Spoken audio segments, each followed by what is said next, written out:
Hello guys, previous video में हम लोगों ने सल्फर डाइऑक्साइड की preparation, properties and chemical reactions के बारे में पढ़ के रखा एंड फाइनली हम लोगों ने उसके यूजेस के बारे में भी पढ़ के रखा था। गाइस, आज हम लोग डिस्कस करने वाले हैं about the preparation of sulphuric acid which is also called as what, king of chemical.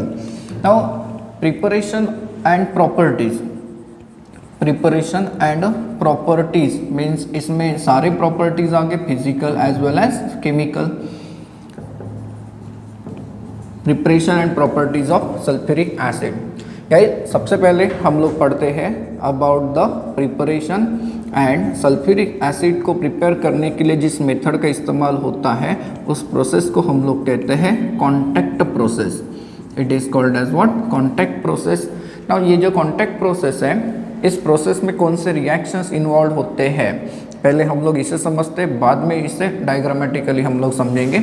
इसमें कुछ स्टेप्स इन्वॉल्व होते हैं जिसमें पहली जो स्टेप होती है इससे हम लोग कह सकते हैं that is formation of SO2 means sulphur dioxide की हमें ज़रूरत पहले पड़ती है। तो सल्फर डाइऑक्साइड हम लोग दो तरीके से प्रिपेयर कर सकते हैं। एक, सल्फर को डायरेक्टली बर्न करिए, रोस्ट करिए विथ ऑक्सीजन गैस, आप लोगों को मिल जाएगी सल्फर डाइऑक्साइड की गैस। सल्फर डाइऑक्साइड को हम लोग ला सकते हैं by the roasting of sulphide ore, for example FeS2। इसे जब हम लोग रोस्ट करते हैं with heating in presence of air, तो यहाँ पर आप लोगों को प्रोडक्ट मिलता है फेरिक ऑक्साइड एंड यहाँ से रिलीज हो जाती है सल्फर डाइऑक्साइड की गैस। ज़रूरी नहीं कि सिर्फ आप लोगों ने इसी का इस्तेमाल करना चाहिए, इसे हम लोग आयरन पायराइड कहते हैं। आप लोग जिंक ब्लेंड का भी इस्तेमाल कर सकते हो गाइस, लेकिन यहाँ पर देख सकते हैं क्वांटिटी काफ़ी ज़्यादा बनती है सल्फर डाइऑक्साइड की। तो ये पहली स्टेप होती है जिसमें आप लोग सल्फर डाइऑक्साइड बनाते हो। सेकेंड वाली जो स्टेप होती है गाइस वो होती है SO2 को SO3 में कन्वर्ट करना। मैं ऐसे लिख रहा हूँ, ठीक है, क्योंकि मेरे पास जगह कम है यहाँ। सल्फर डाइऑक्साइड को हम लोग सल्फर ट्राइऑक्साइड में कन्वर्ट कैसे करेंगे, तो सल्फर डाइऑक्साइड का हम लोग ऑक्सीडेशन कराते हैं by treatment with oxygen gas and it is carried out in presence of the catalyst vanadium pentoxide. Vanadium pentoxide के साथ जब हम लोग इसे ऑक्सीडाइज करते हैं तो ये आप लोगों को देता है sulphur trioxide. Now sulphur trioxide की अगर बात करते हैं तो ये जो प्रोसेस है गाइस, ये एक्सोथर्मिक होती है एज वेल एज रिवर्सिबल होती है। देखिए, एक्सोथर्मिक भी है एंड रिवर्सिबल भी है, इसीलिए इसे कैरी आउट करने के लिए आप लोगों को ऑप्टिमम टेम्परेचर की ज़रूरत पड़ती है। यहाँ हम लोग ऑप्टिमम टेम्परेचर यूज़ करते हैं अराउंड 720 केल्विन एंड प्रेशर थोड़ा सा हाई लगता है बट स्टिल 2 ATM प्रेशर से काम चल जाता है। थर्ड वाली जो स्टेप होती है वो ये होती है कि सल्फर ट्राइऑक्साइड को हम लोग ओलियम में कन्वर्ट करते हैं। ना सल्फर ट्राइऑक्साइड को आप लोग ओलियम में कैसे कन्वर्ट करेंगे, तो जो सल्फर ट्राइऑक्साइड की गैस है इसे हम लोग ट्रीट करते हैं विथ कॉन्सनट्रेटेड सल्फ्यूरिक एसिड। तो it is converted into H2S2O7 जिसे हम लोग कहते हैं ओलियम एंड ये जो ओलियम है इसी से हमें सल्फ्यूरिक एसिड मिलता है। देखिए, ये जो ओलियम है इसे जब हम लोग पानी में डिज़ोल्व करते हैं तो ये आप लोगों को देते हैं सल्फ्यूरिक एसिड। मतलब सल्फ्यूरिक एसिड हम लोग नहीं बनाएंगे, जनरली क्या बनाएंगे, ओलियम बनाएंगे एंड इस ओलियम को जब डाइल्यूट करेंगे तो रिक्वायर्ड कॉन्सेंट्रेशन का सल्फ्यूरिक एसिड हम लोग बना सकते हैं। गाइस, इस मेथड में हम लोग जो सल्फ्यूरिक एसिड बनाते हैं ये नियर अबाउट 96 to 98% प्योर होता है। देखिए, मतलब बहुत ही स्ट्रॉन्गर कॉन्सेंट्रेटेड सल्फ्यूरिक एसिड हम लोग यहाँ पर प्रिपेयर करके दिखा सकते हैं। अब ये जो सारे के सारे स्टेप्स हुए हैं इससे हम लोग इस फ्लो डायग्राम के द्वारा समझ सकते हैं। एग्जाम में आप लोगों को एक बड़ा सा क्वेश्चन भी आ सकता है 3 मार्क के लिए कि explain the preparation of sulphuric acid by contact process. तो वो स्टेप्स तो देने पड़ेंगे, फ्लो डायग्राम के बारे में सेपरेट एक क्वेश्चन भी पूछा जा सकता है। तो मैंने जो स्टेप्स आप लोगों के सामने रखी है उन स्टेप्स को अब यहाँ पर कैसे कैरी आउट करते जरा देखिए। पहले स्टेप में क्या बना, सल्फर डाइऑक्साइड, है ना। ये कैसे होता है, जो पहला कंटेनर है इसमें हम लोग रखते हैं सल्फर एंड पास कर देते हैं एयर। जब इसे हम लोग हीट करेंगे तो बनेगा sulphur dioxide, and sulphur dioxide जो गैस है इट इज़ ऑब्वियसली इम्प्योर, क्योंकि यहाँ पर ऑक्सीजन भी रहेगी। अगेन दूसरी गैसेस, दूसरा कोई कंपोनेंट प्रेजेंट होगा सल्फर के अंदर तो वो भी तो रहेगा। तो यहाँ पर sulphur dioxide gas and oxygen gas जो बनी इसे हम लोग पास करते हैं थ्रू द डस्ट प्रेसिपिटेटर। ये डस्ट प्रेसिपिटेटर क्या करेगा, उसमें जितनी डस्ट है उसे रिमूव कर देगा एंड देन गैस आगे बढ़ेगी। जब गैस आगे बढ़ेगी तो हम लोग यहाँ पर वाटर का स्प्रे लगाते हैं ताकि उसके ऊपर जो भी इम्प्योरिटी है, सल्फर डाइऑक्साइड एंड ऑक्सीजन के अलावा जो भी वहाँ पर इम्प्योरिटीज़ है वो पानी के शावर के कारण क्या हो जाएगी, नीचे बैठ जाएगी। यहाँ से वेस्ट वाटर को रिमूव करेंगे, इसे हम लोग कहते हैं वॉशिंग एंड कूलिंग टावर। यहाँ से गैस को आगे भेजेंगे, देखिए यहाँ से फिर से गैस आगे जाएगी, SO2 प्लस O2 जाएगी, और इससे हम लोग क्या कर रहे हैं, ड्राई कर रहे हैं। ड्राई कैसे कर रहे हैं, तो bye spraying concentrated sulphuric acid, क्योंकि यहाँ से वॉशिंग होने के बाद उसमें पानी जा सकता है ना। तो ये जो पानी है इसे रिमूव करने के लिए हम लोग कॉन्सनट्रेटेड सल्फ्यूरिक एसिड का स्प्रे करेंगे, क्योंकि कॉन्सनट्रेटेड सल्फ्यूरिक एसिड ये डिहाइड्रेटिंग एजेंट होता है। चलो गैस ड्राई हो गई। अब जब गैस ड्राई होगी तो धीरे धीरे उसका टेम्परेचर भी क्या होता रहेगा, कम होता रहेगा। इस गैस को हम लोग पास करते हैं कैटालिस्ट। यहाँ पर आर्सेनिक प्यूरिफायर है, ये कैटालिटिक कन्वर्टर के समान है। ये क्या करता है, अगर कोई इम्प्यूरिटी गलती से यहाँ पर आ गई तो इसके अंदर जिलेटिनस हाइड्रेटेड फेरिक ऑक्साइड होता है। जिलेटिनस मतलब स्टिकी, जैसे जेलीज वगैरह होते हैं, जैम्स वगैरह होते हैं, वैसा स्टिकी होता है। तो वहाँ पर कोई इम्प्यूरिटी अगर है तो वो पूरी तरीके से अब फ्री हो जाएगी एंड गैस को हम लोग पास करेंगे प्री हीटर में, जो कि गैस के टेम्परेचर को बढ़ाएगा। यहाँ पे आपके पास अभी SO2 प्लस O2 ही है। इस कंटेनर को देखिए जिसे हम लोग कहते हैं कैटालिटिक कन्वर्टर। इस कैटालिटिक कन्वर्टर में सेकंड स्टेप होगी, सल्फर डाइऑक्साइड गैस का ऑक्सीडेशन होगा। यहाँ पर V2O5 है, सल्फर डाइऑक्साइड ऑक्सीजन के साथ कंबाइन होगी, कन्वर्ट हो जाएगी सल्फर ट्राइऑक्साइड में, एंड इस सल्फर ट्राइऑक्साइड को हम लोग किस में कन्वर्ट करते हैं, थर्ड वाले स्टेप में, ओलियम में। ये सल्फर ट्राइऑक्साइड को हम लोग ट्रीट करेंगे विद सल्फ्यूरिक एसिड। तो सल्फ्यूरिक एसिड के साथ जब ट्रीट करेंगे तो ये आप लोगों को देगा ओलियम। यहाँ से ओलियम को रिमूव करिए एंड जैसे कॉन्सेंट्रेशन का सल्फ्यूरिक एसिड चाहिए उसके हिसाब से उसका सॉल्यूशन बना लीजिए। इस तरीके से होता है इंडस्ट्री में सल्फ्यूरिक एसिड का manufacturing by the contact process. तो गाइज अभी आप लोगों ने सल्फ्यूरिक एसिड के प्रिपरेशन की कॉन्टैक्ट प्रोसेस पढ़ी है ना।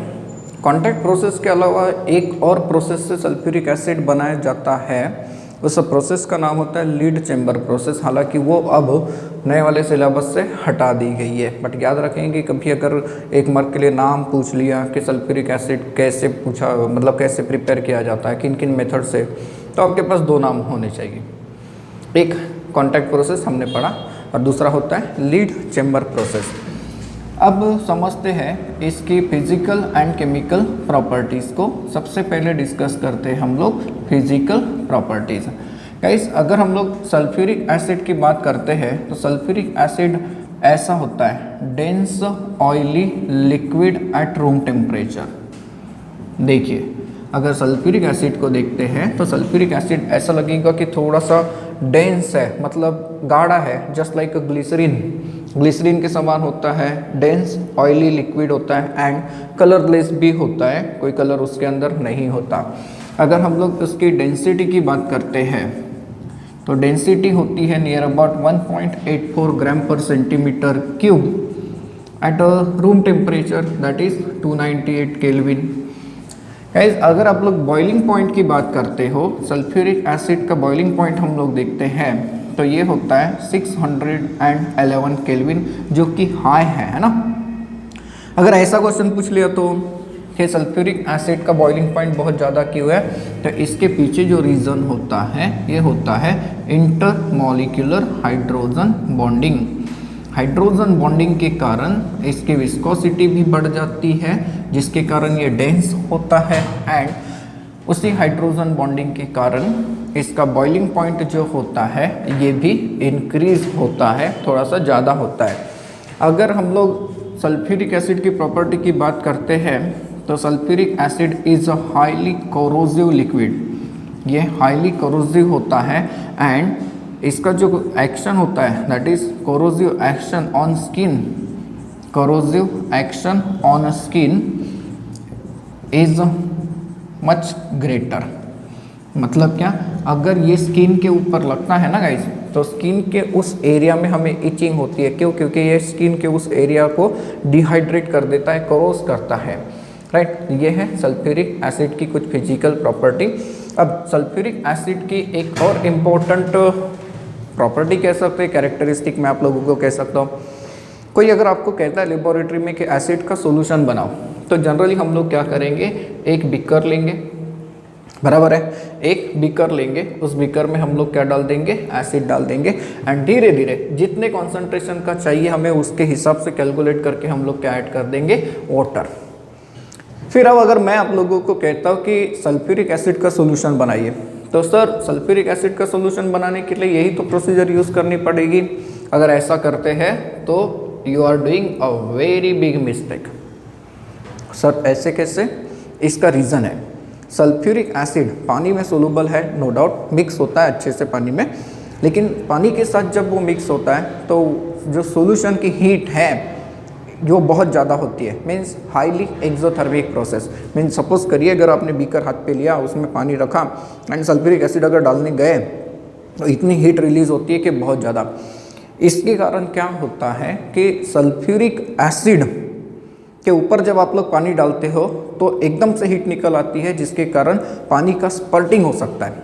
स्पर्टिंग मतलब क्या? अब स्पर्टिंग का एग्जांपल अगर देखें तो जस्ट बॉइल्ड ऑयल के अंदर, मान लीजिए कढ़ाई में ऑयल है, बॉईल हो रहा है और आप लोगों ने उसके ऊपर थोड़ा सा पानी के छींटे डाल दिए, क्या होता है, एकदम से पानी स्पर्ट हो जाता है इधर उधर, तो उसके कारण आप लोगों को नुकसान भी हो सकता है। तो जब भी सल्फ्यूरिक एसिड का सॉल्यूशन बनाते हैं हम लोग एसिड में पानी नहीं डालते, बल्कि पहले वाटर लेते और फिर स्लोली इसके ऊपर क्या ऐड करते हैं, सल्फ्यूरिक एसिड ऐड करते हैं। इस तरीके से आप लोग सल्फ्यूरिक एसिड का एक्वस सॉल्यूशन बनाते हो। बाकी एसिड्स के मुकाबले इसका नेचर थोड़ा अलग है, इसका सॉल्यूशन थोड़ा अलग तरीके से बनाया जाता है। अब चलते हैं सल्फ्यूरिक एसिड के केमिकल प्रॉपर्टीज़ की तरफ। केमिकल प्रॉपर्टीज़, इसमें पहली प्रॉपर्टी हम लोग डिस्कस करते हैं that is acidic nature. Obviously sir sulphuric acid के नाम में ही एसिड है। हाँ, सल्फ्यूरिक एसिड एक्वस सॉल्यूशन में जब आता है तो वो दो स्टेप में डिसोसिएट हो सकता है। देखिए H2SO4, इसका जब डिसोसिएशन होता है पानी के अंदर तो ये पहले तो इस तरीके से प्रोड्यूस करता है HSO4 1 निगेटिव आयन, इसे हम लोग बाइसल्फेट एनायन भी कह सकते हैं या फिर हाइड्रोजन सल्फेट एनायन कह सकते हैं, एंड प्रोड्यूस करेगा H3O पॉजिटिव। ये जो रिएक्शन है गाइस, इसका Ka डिसोसिएशन कांस्टेंट पॉजिटिव है, ग्रेटर देन 10 है, राइट। नाउ ये जो HSO4 एनायन बना, ये HSO4 एनायन फिर से डिसोसिएट हो सकता है एंड ये अब आपको देगा SO4 2 निगेटिव का आयन, जिसे आप लोग सल्फेट एनायन कहते हो, and again hydronium ion produce करेगा। इस डिसोसिएशन कांस्टेंट को देखें इसके तो Ka जो होता है ये होता है 1.2 इंटू 10⁻² के आसपास, ठीक है। अब देखिए पहली स्टेप को देखते हैं। पहली स्टेप हमें ये सजेस्ट कर रही है कि इसका डिसोसिएशन कांस्टेंट पॉजिटिव है, बराबर है। डिसोसिएशन कांस्टेंट पॉजिटिव है मतलब ये कि इसका डिसोसिएशन काफ़ी स्ट्रॉन्ग होता है and hence we can say that कि सल्फ्यूरिक एसिड कैसा एसिड होता है, स्ट्रॉन्ग एसिड होता है, ठीक है। दूसरी प्रॉपर्टी की तरफ चलते हैं that is action on metals and non metals, metals and non metals, and इसी प्रॉपर्टी को हम लोग कह सकते हैं that is oxidising nature. Main sulphuric acid oxidising agent होता है, जी हाँ। जब concentrated sulphuric acid and hot condition में आप लोग उसे यूज़ करते हो तो ये अच्छा ऑक्सीडाइजिंग एजेंट होता है। कई सारे मेटल्स एंड कई सारे नॉन मेटल को ये ऑक्सीडाइज कर सकता है। फॉर एग्जांपल कॉपर, अगर आप लोगों ने कॉपर की रिएक्शन कॉन्सनट्रेटेड सल्फ्यूरिक एसिड के साथ कर दी तो कॉपर बनाता है copper sulphate, sulphuric acid convert हो जाता है सल्फर डाइऑक्साइड में एंड यहाँ से रिलीज हो जाएगा गाइस H2O इतना, राइट। यहाँ पर देखिए सल्फ्यूरिक एसिड में सल्फर का ऑक्सीडेशन स्टेट जो होता है ये +6 होता है, लेकिन यहाँ पर देखिए ये +4 है। कॉपर का यहाँ ऑक्सीडेशन स्टेट 0 है, यहाँ पर कितना है +2 है, तो कॉपर का क्या हो गया ऑक्सीडेशन हो गया। तो ये मेटल को तो ऑक्सीडाइज करता ही है, ये नॉन मेटल को भी ऑक्सीडाइज कर सकता है। कैसे, चलो एग्जांपल देखते हैं। कार्बन, ये कार्बन को भी ऑक्सीडाइज कराता है गाइज। कार्बन को जब आप लोग कॉन्सनट्रेटेड सल्फ्यूरिक एसिड के साथ ट्रीट करते हो तो इट गिव्स कार्बन डाइऑक्साइड, यहाँ से रिलीज होता है सल्फर डाइऑक्साइड गैस एंड यहाँ से रिलीज हो जाएगा इतना H2O। एंड देखिए कार्बन का भी ऑक्सीडेशन हुआ कि नहीं हुआ, ये 0 में से कौन से स्टेट में चला गया +4 में चला गया। इतना ही नहीं, ये सल्फर को भी ऑक्सीडाइज कर देता है। अगर ये सल्फर को ऑक्सीडाइज कर देता है तो आप लोगों को मिलेगा सल्फर डाइऑक्साइड गैस एंड यहाँ से रिलीज हो जाएंगे H2O के मॉलिक्यूल्स, राइट। अब एक चीज़ याद रखिए, आप लोगों ने इलेक्ट्रोकेमिस्ट्री वाले लेसन में इलेक्ट्रोकेमिकल सीरीज पढ़ के रखी है ना। इलेक्ट्रोकेमिकल सीरीज, उस सीरीज में आप लोगों ने हाइड्रोजन को सेंटर में रखा था क्योंकि इसका जो पोटेंशियल था ये कितना था 0 वोल्ट। इसके ऊपर जाते हैं तो ऐसे एलिमेंट्स थे जिनका पोटेंशियल पॉजिटिव होता है, नीचे आते तो ऐसे एलिमेंट्स हैं जिनका पोटेंशियल क्या होता है गाइस निगेटिव होता है। तो पीरियोडिक टेबल में इलेक्ट्रोकेमिकल सीरीज में ये जो अरेंजमेंट है इससे हम लोगों को हेल्प होती है कि सल्फ्यूरिक एसिड किससे ऑक्सीडाइज करता है। याद रखना, सल्फ्यूरिक एसिड हर उस मेटल को ऑक्सीडाइज कर सकता है जो इलेक्ट्रोकेमिकल सीरीज में हाइड्रोजन के ऊपर होता है। क्या कहा मैंने, सल्फ्यूरिक एसिड हर उस मेटल को ऑक्सीडाइज कर सकता है जो कि इलेक्ट्रोकेमिकल सीरीज में हाइड्रोजन से ऊपर होता है। इससे हमें आइडेंटिफाई करने में आसानी होती है कि कौन इजीली ऑक्सीडाइज हो रहा है और कौन नहीं हो रहा है। अब तीसरी केमिकल प्रॉपर्टी को समझते हैं, that is dehydrating agent. Dehydrating agent का मीनिंग होता है वाटर को रिमूव कराने वाला। सल्फ्यूरिक एसिड काफ़ी अच्छा डिहाइड्रेटिंग एजेंट होता है। कॉन्सनट्रेटेड सल्फ्यूरिक एसिड काफ़ी अच्छा डिहाइड्रेटिंग एजेंट होता है, कई सारे कंपाउंड से वो पानी निकाल सकता है। यहाँ पर एक बहुत ही स्पेशल रिएक्शन हम लोगों को स्टडी करनी है गाइस कि सल्फ्यूरिक एसिड ये कार्बोहाइड्रेट्स को भी डिहाइड्रेट करता है। कार्बोहाइड्रेट्स को जब ये डिहाइड्रेट करता है तो वहाँ पर सिर्फ चारकोल बच जाता है कार्बन के रूप में, बराबर है। एंड ये जो प्रोसेस होती है इसे हम लोग कहते हैं चारिंग।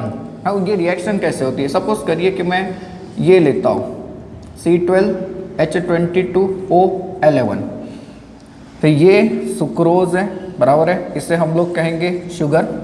इसे जब आप लोग कॉन्सनट्रेटेड सल्फ्यूरिक एसिड के साथ हीट करते हो, कॉन्सनट्रेटेड सल्फ्यूरिक एसिड के साथ, तो इसका डिहाइड्रेशन होता है। इसके अंदर से पूरा वाटर मॉलिक्यूल निकाल दीजिए। कितने वाटर मॉलिक्यूल है देखिए 11, बराबर है। यहाँ पर क्या बच जाएगा कार्बन। इसे आप लोग शुगर चारकोल कह सकते हो। It is called as sugar charcoal. And ये जो प्रोसेस होती है गाइस इसे हम लोग कहते हैं चारिंग। तो 1 मार्क के लिए अगर क्वेश्चन पूछता भी है कि चारिंग क्या है ये बताइए, तो चारिंग का मतलब it is nothing but the dehydration of the sugar by heating with concentrated sulphuric acid.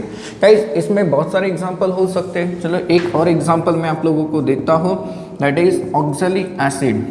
ये कंपाउंड होता है ऑक्सैलिक एसिड।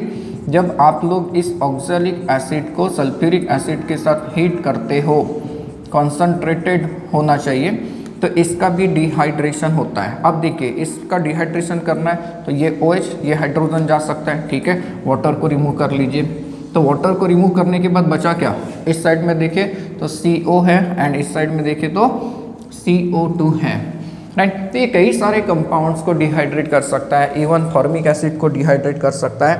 एंड एक मार्क का जनरल क्वेश्चन ऐसे भी तो आ सकता है कि why sulphuric acid has irritating action on the skin. तो इसका रीज़न ये है, सल्फ्यूरिक एसिड जब हमारे स्किन के ऊपर गिरता है तो ये उतने एरिया में जितने भी प्रोडक्ट्स वहाँ पर है, स्किन मतलब बहुत सारे कंपोजिशन से बना हुआ है, बराबर है, तो ये क्या करता है, उतने एरिया की स्किन को डिहाइड्रेट कर देता है। डिहाइड्रेट करने से हमें इचिंग होती है। नेक्स्ट केमिकल प्रॉपर्टी की तरफ अब हम लोग चलते हैं। सल्फ्यूरिक एसिड की जो प्रॉपर्टी है, सल्फ्यूरिक एसिड की नेक्स्ट प्रॉपर्टी है reaction with salt. Reaction with salt, यहाँ पर आप लोगों को एक चीज़ याद रखनी है कि जो कॉन्सनट्रेटेड सल्फ्यूरिक एसिड होता है, कॉन्सनट्रेटेड सल्फ्यूरिक एसिड क्या करता है, decomposes the salts of more volatile acids into acids।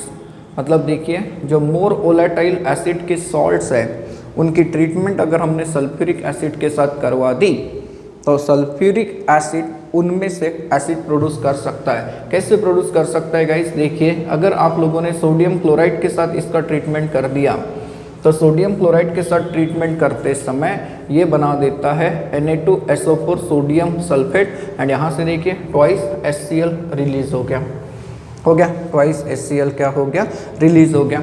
यही रिएक्शन अगर आपने कैल्शियम फ्लोराइड के ऊपर कर दी तो कैल्शियम फ्लोराइड जब सल्फ्यूरिक एसिड के साथ ट्रीटमेंट देगा तो ये प्रोड्यूस करेगा कैल्शियम सल्फेट एंड यहाँ से रिलीज हो जाएगा HF। गाइस, आप लोग यहाँ से HBr का प्रिपरेशन भी दिखा सकते हैं, सोडियम ब्रोमाइड या पोटेशियम ब्रोमाइड ले लीजिए, ऐसे रिएक्शन बना लीजिए, twice of KBr and treatment with sulphuric acid, ये आप लोगों को दे सकता है K2SO4 एंड यहाँ से रिलीज हो जाएगी ट्वाइस ऑफ HBr। तो यहाँ पर आप लोगों ने देखा कि जो सल्फ्यूरिक एसिड है ये वोलेटाइल एसिड के जो सॉल्ट्स होते हैं उन्हें रिलीज कर सकता है, उन्हें डिकम्पोज करके फिर से एसिड बना सकते हैं। आप लोग नाइट्रिक एसिड भी बना सकते हो। कैसे, सपोज करिए कि आप लोगों ने पोटेशियम नाइट्रेट लिया या फिर सोडियम नाइट्रेट लिया एंड इसे आपने सल्फ्यूरिक एसिड के साथ ट्रीट कर दिया तो you will get potassium sulphate and यहाँ से रिलीज हो जाएगी नाइट्रिक एसिड।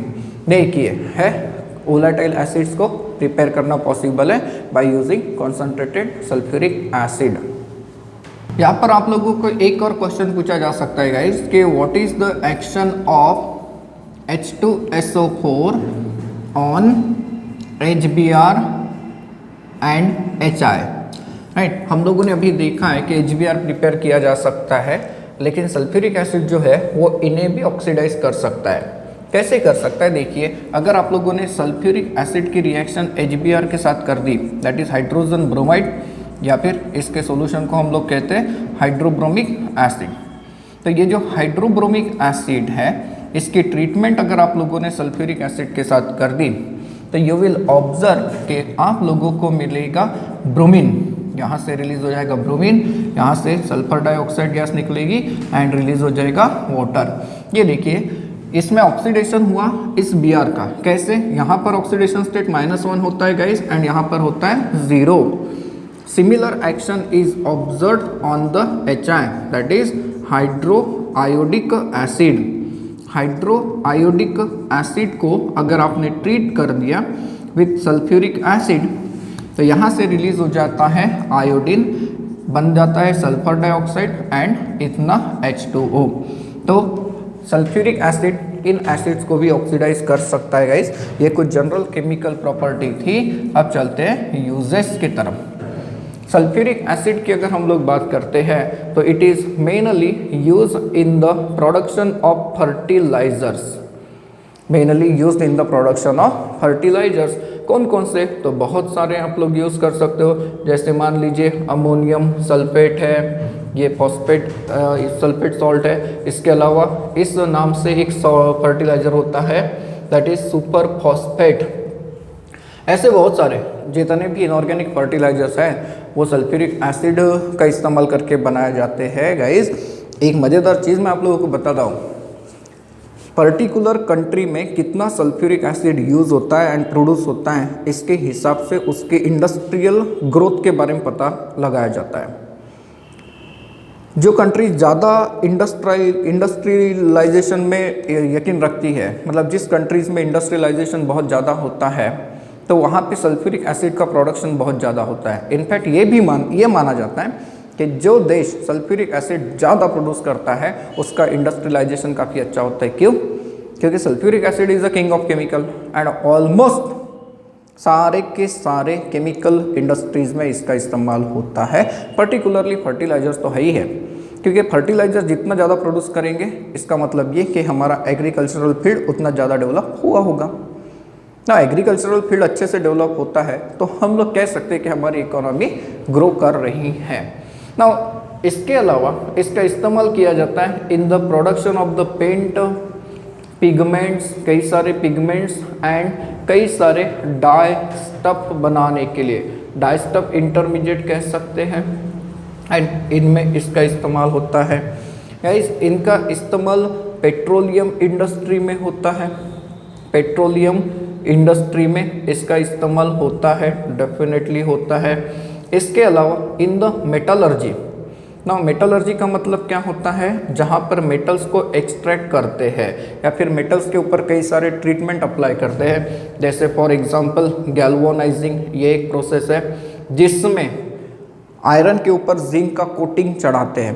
तो आयरन के ऊपर जिंक का कोटिंग चढ़ाने से पहले उसका ट्रीटमेंट सल्फ्यूरिक एसिड के साथ किया जाता है। तो सल्फ्यूरिक एसिड यहाँ पर भी बहुत ज़्यादा इम्पोर्टेंट होता है। इवन एक प्रोसेस है जिसे हम लोग मेटल प्लेटिंग कह सकते हैं, तो मेटल प्लेटिंग में भी इसका इस्तेमाल होता है।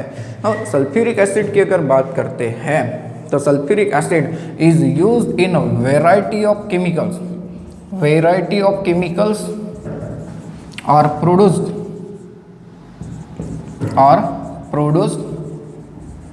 with the help of H2SO4, with the help of H2SO4। Sulphuric acid का इस्तेमाल करके आप ढेर सारे टाइप के केमिकल्स बना सकते हैं। इसके अलावा it is also used as a laboratory agent. It is also used as what, a laboratory agent. मतलब ये कि लेबोरेटरी में अगर इसका इस्तेमाल करना है तो लेबोरेटरी में तो सल्फ्यूरिक एसिड का इस्तेमाल होता ही है, डाइल्यूट सॉल्यूशन रहे या फिर कॉन्सेंट्रेटेड सॉल्यूशन रहे, इसमें इसका इस्तेमाल होता है। गाइस इसके अलावा भी इसका इस्तेमाल होता है। इसके अलावा अगर हम लोग देखें तो इसका इस्तेमाल होता है इन स्टोरेज बैटरीज। जो लीड एसिड बैटरी होती है उसमें जो बैटरी एसिड होता है वो सल्फ्यूरिक एसिड होता है। It is also use in the preparation of nitrocellulose product. अब ये जो नाइट्रोसेलुलोज होता है ये एक्सप्लोजिव है, मतलब एक्सप्लोजिव बनाने के लिए इसका इस्तेमाल करते हैं। तो आज हम लोगों ने समझा सल्फ्यूरिक एसिड का प्रिपरेशन, प्रॉपर्टीज़ एंड उसके यूजेस के बारे में।